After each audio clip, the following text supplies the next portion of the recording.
Baiklah, jumpa lagi bersama saya. Untuk kali ini kita masih membahas bab listrik statis dalam kehidupan sehari-hari. Untuk indikator pencapaiannya pada hari ini, yaitu nanti kita diharapkan bisa menjelaskan faktor-faktor yang memengaruhi besar gaya kolom dari dua muatan listrik. Kemudian indikator yang kedua, menghitung besarnya gaya kolom dua muatan listrik. Dan yang ketiga, menganalisis interaksi dua benda bermuatan karena pengaruh jarak. Oke, mari kita bahas praktikum kita yang lalu tentang plastik dan kaca.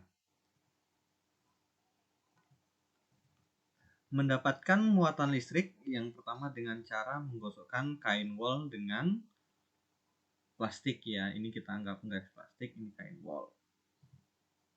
Semula, kedua benda ini bermuatan netral. Namun, ketika digosokkan, sebagian elektron dari kain wol ini berpindah ke plastik. Ya, plastik yang digosok-gosok dengan kain wol, maka plastik akan bermuatan listrik negatif karena elektron kain wol itu pindah ke plastik ini. Itu ya. Selanjutnya, kaca, ini kita anggap sebuah kaca yang digosokkan dengan sebuah kain sutra. Semula, kedua benda ini, baik kaca maupun kain sutra, ini sama-sama netral. Setelah digosokkan, ternyata elektron dari kaca ini berpindah menuju ke kain sutra, sehingga kaca menjadi bermuatan positif. Ya, kaca yang digosok-gosok dengan kain sutra, maka kaca akan menjadi bermuatan listrik positif karena elektronnya pindah dari kaca menuju ke kain sutra.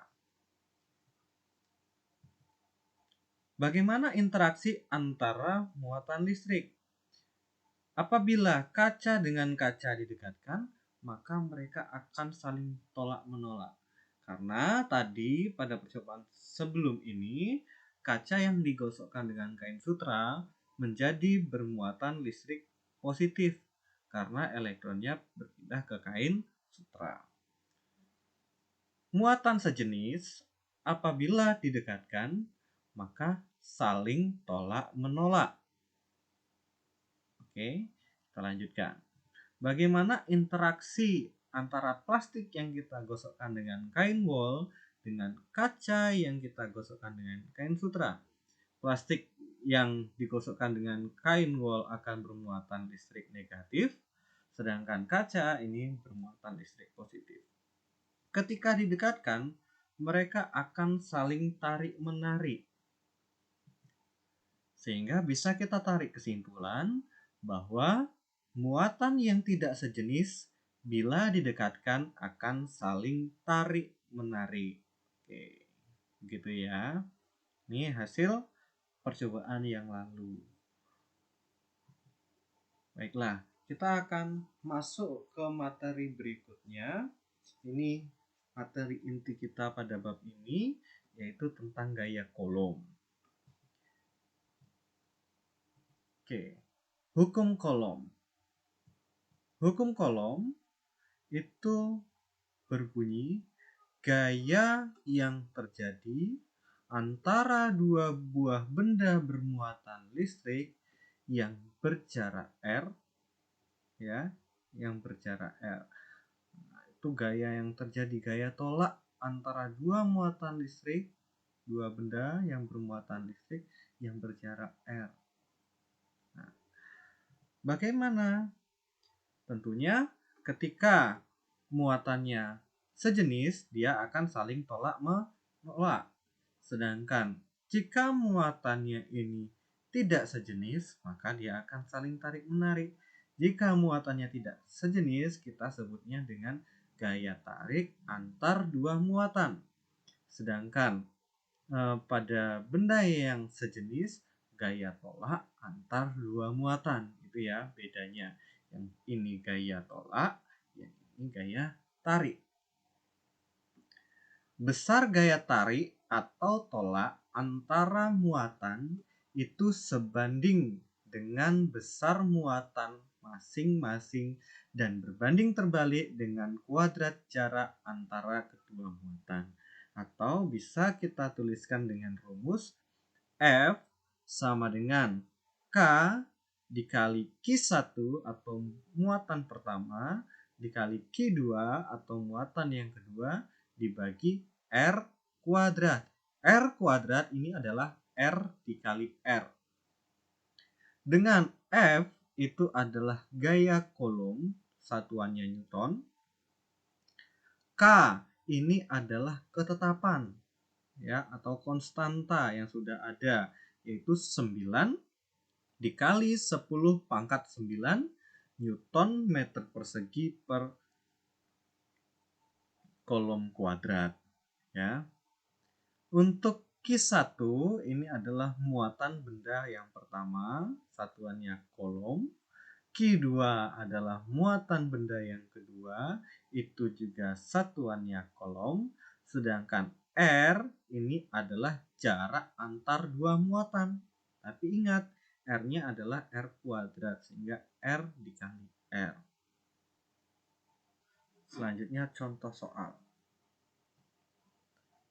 Bila dua benda masing-masing bermuatan listrik 3 mikrokolom dan min 2 mikrokolom.